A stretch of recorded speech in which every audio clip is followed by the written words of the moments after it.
IS Entertainment present Delhi. Rimjim recording studio Simri Bhaktapur. आगे मैया जुलिया छौरी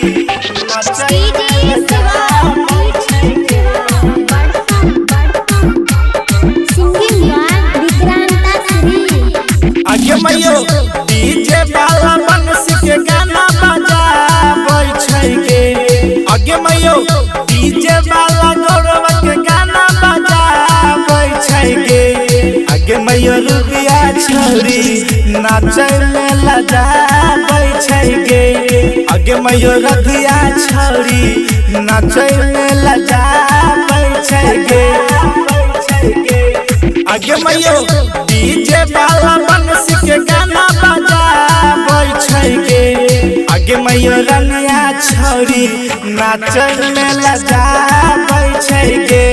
आगे मैया जुलिया छौरी नाचै में लजाबै छै गे। Rimjim recording studio Simri Bhaktapur. आगे मैया जुलिया छौरी DJ Singing by Vikranta Sri. DJ वाला जब वॉल्यूम बढ़ावे छौड़ा देखी छौरी खूबे लजावे। डीजे वाला जब वॉल्यूम बढ़ावे छौड़ा देखी छौरी खूबे लजावे।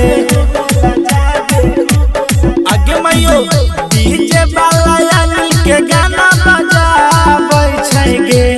आगे मैयो पूजिया छौरी नाचै में लजाबै छै गे। आगे मैयो खुशिये छौरी नाचै में लजाबै छै गे। Rimjim recording studio Simri Bhaktapur. आगे मैयो जुलिया छौरी नाचै में लजाबै छै गे। Singing by Vikranta Sri. सबे नाचै छै गे डीजे के धुन में। लड़का के भौजी रहे अलगे जुनून में। सबे नाचै छै गे डीजे के धुन में। लड़का के भौजी रहे अलगे जुनून में। आगे मैयो और से अपना गाना बजाबै छै गे। आगे मैयो विक्रम बुलबुल गाना बजाबै छै गे।